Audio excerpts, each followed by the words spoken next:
Hi friends, welcome to health and wise. അപ്പോൾ ഇന്നും ഒരു പ്രാവ് റിലേറ്റഡ് വീഡിയോയുമായാണ് ഞാൻ നിങ്ങളുടെ മുന്നിൽ എത്തിയിരിക്കുന്നത്.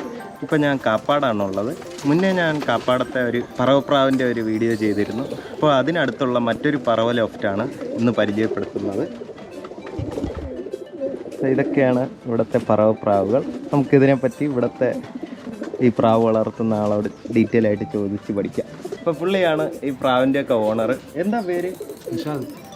നിഷാദ് എന്നാണ് പേര്. എത്ര നാളായി പ്രാവ് വളർത്തൊക്കെ തുടങ്ങിയിട്ട്? ഞാൻ 7ാം ക്ലാസ് പഠിക്കുമ്പോൾ തുടങ്ങിയതാണ്. അപ്പോൾ 10-20 വർഷമായിട്ട് പ്രാവ് വളർത്തുകയാണ്. വളർത്തുന്നുണ്ട്. മെയിനായിട്ട് എന്തൊക്കെ പ്രാവുകളാണ് വളർത്താറുള്ളത്? മെയിൻ പറവകൾ മാത്രം. പറവയാണ് ഇവിടെ കൂടുതലുള്ളത്. 19ഓളം പ്രാവുണ്ടല്ലേ? ഇതെന്തുകൊണ്ടാണ് ഈ പറവ സെലക്ട് ചെയ്യാൻ കാരണം വളർത്താനായിട്ട്? പറവ മക്കളെടുത്തിട്ട് ഇവിടെയുള്ള പിള്ളേർ വരും വാങ്ങാൻ. റിസൾട്ടുള്ള പ്രാവുകളായിരിക്കുമല്ലോ. ഓക്കെ, കച്ചവടമാണോ ഉദ്ദേശിക്കുന്നത് അതോ പറത്തി മത്സരങ്ങളിൽ? മത്സരമല്ല, കച്ചവടം. ഈ കുഞ്ഞ് വലുതാവുമ്പോൾ വിൽക്കുന്നതാണ് ഉദ്ദേശിക്കുന്നത്. അപ്പോൾ ഇവിടെ എത്ര രൂപയൊക്കെ വിലയുള്ള പറവ പ്രാവുകൾ നിങ്ങളുടെ കയ്യിലുണ്ട്? 3000, 1500, 2000.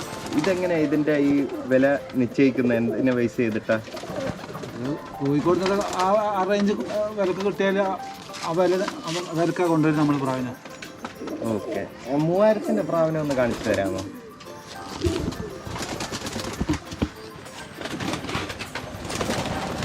ഇതാണല്ലേ 3000-ൻ്റെ പ്രാവ്. ഇവിടുത്തെ ഏറ്റവും വില കൂടിയത് ഇതാ. ഇതെന്തുകൊണ്ടായി ഇത്രയും വില വരാൻ കാരണം? മത്സരത്തിനൊക്കെ വിട്ടിട്ട് 12 മണിക്കൂർ 13 മണിക്കൂറെല്ലാം പറഞ്ഞ പ്രാവ്. ഓക്കെ, ഇവിടുത്തെ തന്നെ പ്രാവാണോ അതോ നിങ്ങൾ വാങ്ങിച്ചിട്ട്? ഓക്കെ, ഇതിൻ്റെ ഈ ക്വാളിറ്റിയൊക്കെ എങ്ങനെയാണ് മനസ്സിലാക്കാൻ പറ്റുന്നത്? ഈ ഇത്ര പറക്കുമെന്ന് പറയണതല്ലാതെ കണ്ട് മനസ്സിലാക്കാൻ എന്തൊക്കെയാണ് വഴികൾ? നേരിയ ചുണ്ട്, നല്ല കണ്ണായിരിക്കും പറവകളെ. റെഡ് ചുവന്ന കളറിൽ? റെഡ് ഉണ്ട്, ചുവന്നുണ്ട്. ഓക്കെ, ഇത് റെഡ് അല്ലല്ലോ, ഇതിപ്പോഴും കരിങ്കണ്ണായാലും പറക്കും. കണ്ണിന് അങ്ങനെ ഭയങ്കര പ്രാധാന്യം ഇല്ല. ചുവപ്പ് കണ്ണ്, നല്ല കണ്ണായിരിക്കും പറക്കുന്ന പ്രാവിൻ്റെ. ഓക്കെ, അപ്പോൾ ഇതാണ് ഇവിടുത്തെ ഏറ്റവും വില കൂടിയ പ്രാവ്. അല്ലാതെ ഒരു ഫുൾ ബ്ലാക്ക് ഒക്കെ നിൽപ്പുണ്ടായിരുന്നു, അതൊന്നുമല്ല. അതുപോലെ ഫുഡ് ഐറ്റംസ് ആയിട്ട് എന്തൊക്കെയാണ് കൊടുക്കാറുള്ള പ്രാവിന്? ഫുഡ് ഗോതമ്പ്, മുത്താറി, ചെറുപയർ, ബോജിറ. എല്ലാ ദിവസവും ഇത് മിക്സഡ് ആയിട്ട് വയ്ക്കുമോ അതോ ഓരോ ദിവസം ഓരോ? മിക്സ് ആക്കിയിട്ടാണ് കൊടുക്കുക. ഓക്കെ, കുറച്ച്. അപ്പോൾ ഇവിടുത്തെ കൂട് സെറ്റപ്പ് കൂടെ കാണിച്ചു തരാം. ഇതാണ് വരെ മെയിൻ കൂടെന്ന് പറയുന്നത്. ഇതിൽ ബ്രീഡിങ് പേറുകളും ഇതാ മുട്ടയിട്ടിരിക്കുന്നതും കുഞ്ഞ് വിരിഞ്ഞിരിക്കുന്നതും ഒക്കെയാണ് ഈ ഒരു കേജിൻ്റെ അകത്തുള്ളത്. അപ്പോൾ ഇവിടെ ഇതാ കുഞ്ഞുങ്ങളുണ്ട്, മുട്ടയിട്ടിരിക്കുന്നുണ്ട്. എല്ലാം പ്ലാസ്റ്റിക് ഡ്രേ വെച്ച് കൊടുത്തിട്ടുണ്ട് കേട്ടോ. ഡ്രേയിൽ മണലാണ് വെച്ചിരിക്കുന്നത് മുട്ടയിടാനായിട്ട്. അപ്പോൾ അങ്ങനെ ഒരു രീതിയിലാണ് ഈ ഒരു കേജ് ഫുള്ള്. ഇത് കുഞ്ഞ് പറക്കാറാവുമ്പോൾ മൊത്തത്തിൽ ഒരുമിച്ചിടാനായിട്ടാണ് ഈ ഒരു വലിയ കേജ് ഉണ്ടാക്കി വെച്ചിരിക്കുന്നത്. അപ്പോൾ ഈയിടയ്ക്ക് പ്രാവുകൾക്ക് എപ്പോഴും കോമൺ ആയിട്ട് വരുന്ന ഒരു രോഗമാണ് കറക്കം വന്നിട്ട് ചികിത്സിച്ച് ഭേദമാക്കിയെന്ന് പറഞ്ഞാൽ ആ കഥ ഒന്ന് പറഞ്ഞു തരാമോ? അത് നമ്മളെ ഇവിടെ പ്രാവിന് തൂക്കൽ കണ്ട പാടന്നെ പ്രാവിനെല്ലാം ഇങ്ങനെ മന്തിപ്പ് വന്ന് അങ്ങനെ ഇതിൻ്റെ പ്രാവിനെ പോറ്റുന്ന കോഴിക്കോടുള്ള ടീമിനോട് ചോദിച്ച് മരുന്നിൻ്റെത്. അങ്ങനെ മരുന്ന് പറഞ്ഞു തന്ന്.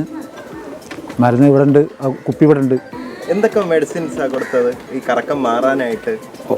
ഒരെണ്ണാണിത്, അശ്വഗന്ധാരിഷ്ടം എന്ന് പറഞ്ഞ.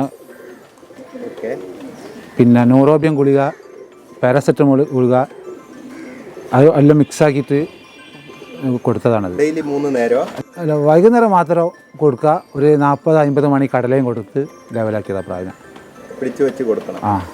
അങ്ങനെ എത്ര ദിവസം കൊടുത്തപ്പോൾ സുഖമായി? 1 മാസം കൊണ്ട് ശരിയായി, പൂർണ്ണമായി ശരിയായി. തലയൊക്കെ കറങ്ങി മറിഞ്ഞ് തല ഫുള്ള് കറങ്ങി കൊണ്ട് നിന്ന പ്രാവിന് കൊടുത്തപ്പോൾ റെഡിയായി. അപ്പോൾ ഇതൊക്കെയാണ് കറക്കത്തിന് ഈ കാപ്പാടുള്ളവർ കൊടുക്കുന്ന മരുന്നുകൾ കേട്ടോ.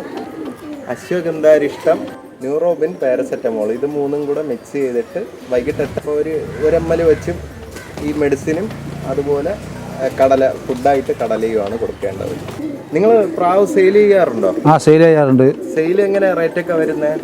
റേറ്റ് നല്ല പറക്കുന്ന പ്രാവിന് 1000 രൂപ വെച്ചിട്ടാണ് കൊടുക്കുന്നത് ഒരെണ്ണത്തിന്. സിംഗിൾ. കുഞ്ചാണോ വലുതാണോ?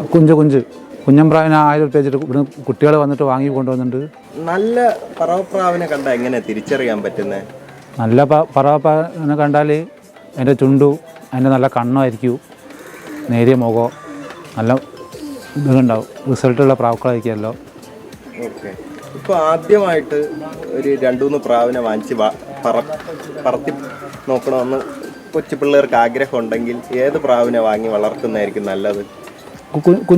കുഞ്ഞൻ പ്രാവിനെ നമ്മളെ ഇവിടെയുള്ള നല്ല കുറച്ച് ചുറ്റുന്ന പ്രാവിൻ്റെ പേര് ഇട്ടെടുത്തിട്ട് 2-3 പറന്നിട്ട് ഇരുന്നിട്ട് പിറ്റേന്ന് അതേമാതിരി പറപ്പിച്ചാൽ മതി. ഈ പറവപ്രാവിനെ എങ്ങനെ ട്രെയിൻ ചെയ്തെടുക്കുന്നത്? ഇങ്ങനെ ഒറ്റ ദിവസം കൊണ്ട് എന്തായാലും 10 മണിക്കൂറൊന്നും പറക്കത്തില്ല. ഇല്ല. എങ്ങനെയാണ് അത് ട്രെയിൻ ചെയ്യുന്ന രീതികൾ? വൈകുന്നേരം ഒരു 4 മണിക്ക് വിട്ടിട്ട് കുറച്ച് ഒരു 5-6 ചുറ്റിക്കലെല്ലാം ചുറ്റിച്ച് ഇരുത്തിക്കുക. പിറ്റേന്ന് ഒരു 2 ദിവസം കഴിഞ്ഞിട്ട് അതേമാതിരി ചുറ്റിച്ച് ഇരുത്തിച്ചിട്ട് ടൈം നീട്ടിക്കൊണ്ടുവരാം. ഓക്കെ, അങ്ങനെയാണ് പറത്തിയെടുക്കാൻ. അപ്പം നമ്മുടെ ഇന്നത്തെ പ്രാവ് വീഡിയോ എല്ലാവർക്കും ഇഷ്ടപ്പെട്ട് കാണുമെന്ന് വിചാരിക്കുന്നു. അപ്പോൾ പുള്ളിയുടെ കോൺടാക്ട് നമ്പർ ഞാൻ ഡിസ്ക്രിപ്ഷനിൽ കൊടുക്കാം. പ്രാവ് കുറേയൊക്കെ വിൽക്കാനുണ്ടെന്ന് പറയുന്നു. അപ്പോൾ ഏതെങ്കിലുമൊക്കെ ഇഷ്ടപ്പെട്ടെങ്കിൽ